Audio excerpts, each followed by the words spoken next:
क्या एक गिरा हुआ सच किसी की पूरी जिंदगी की दिशा बदल सकता है? और अगर वही सच सालों से दबाया गया हो तो जब वो सामने आता है, क्या कोई उसे रोक सकता है? दोस्तों, कहानी शुरू होती है एक खामोश कमरे से। जमीन पर गिरी हुई एक आईएएस की किताब। सूरज धीरे धीरे उसे उठाता है। उसके हाथ कांप रहे हैं, पन्ने खुलते हैं। वही नोट्स, वही सपने जो कभी उसकी आंखों में चमक बनकर बसे थे। सूरज खुद से बुदबुदाता है, मैं गलत रास्ते पर था, लेकिन मैं बदलना चाहता हूँ, मैं कुछ बनना चाहता हूँ। पास ही खड़े अरविंद जी चुप हैं, आंखों में डर और मजबूरी। और दूर दरवाजे के पास ईशा सब देख रही है। उसका दिल कहता है ये सिर्फ हालात नहीं है, यहाँ कोई गहरा राज छुपा है। और ईशा ठान लेती है चाहे कुछ भी हो वो इस सच को बाहर लाएगी। अगले दिन ईशा सब्जी लेने बाजार जाती है। भीड़ में अचानक एक बुजुर्ग औरत फिसल जाती है। ईशा दौड़कर उसे संभालती है, साइड में बिठाती है, पानी लाती है। बुढ़िया थकी हुई आवाज में कहती है, बेटा, भगवान तुम्हारा भला करे। कुछ पल की चुप्पी के बाद बुढ़िया पूछती है, शादीशुदा हो? ईशा हल्की मुस्कान के साथ कहती है, हाँ। पति क्या करता है? ये सवाल सुनते ही ईशा का चेहरा उतर जाता है।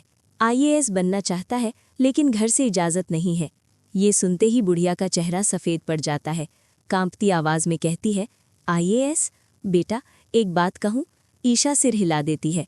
बुढ़िया की आंखों में आंसू आ जाते हैं। उस दिन बार के बाहर एक आदमी ने मुझे पैसे दिए थे। कहा था एक लड़की को बदनाम करना है ताकि एक लड़का आगे न बढ़ पाए। ईशा का दिल जोर से धड़कता है। कौन आदमी? बुढ़िया धीरे से नाम लेती है, अनिल। अब ईशा को सब समझ आ जाता है। ये बुढ़िया उसी मोहल्ले की थी, सब कुछ जानती थी। ईशा की आंखों में गुस्सा नहीं, आग थी। वो कहती है, माँ जी, आप मेरे साथ चलिए, आज सबके सामने सच आएगा। उसी शाम घर में रिया के रिश्ते की बातें चल रही होती हैं। अचानक दरवाज़ा जोर से खुलता है। ईशा अंदर आती है, उसके साथ बुढ़िया। सब हैरान। अरविंद जी पूछते हैं, ईशा, ये कौन है? ईशा बिना डरे कहती है, ये वही औरत है पापा जी, जिसे अनिल ने पैसे दिए थे। इसी बीच सूरज बहाने से अनिल को बुला लेता है। अनिल का चेहरा पीला पड़ जाता है। ये सब झूठ है, वो चिल्लाता है। लेकिन ईशा लैपटॉप खोलती है। स्क्रीन पर तस्वीरें, वीडियो, सबूत। बुढ़िया कांपते हाथ से अनिल की तरफ इशारा करती है, यही है, इसी ने मुझे खरीदा था। सूरज का सब्र टूट जाता है। वो अनिल का गिरेबान पकड़ लेता है। तू मेरी बहन, मेरे सपनों, मेरे बाप की इज्जत से खेला?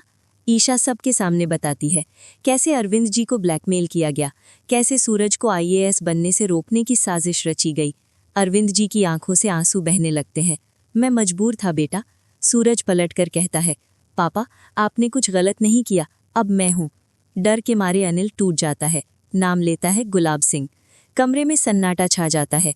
अगले ही पल पुलिस आती है। अनिल गिरफ्तार होता है।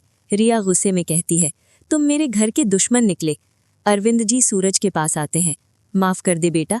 सूरज कुछ नहीं कहता, बस आईएएस की किताब उठाता है। लेकिन दोस्तों, कहानी यहीं खत्म नहीं होती। अब सवाल ये है, क्या गुलाब सिंह बच पाएगा? क्या सूरज अपना सपना पूरा कर पाएगा? और क्या सच में अब कोई उसे रोक सकता है? आपको क्या लगता है, सूरज को आईएएस बनना चाहिए या नहीं? कमेंट में ज़रूर बताइए।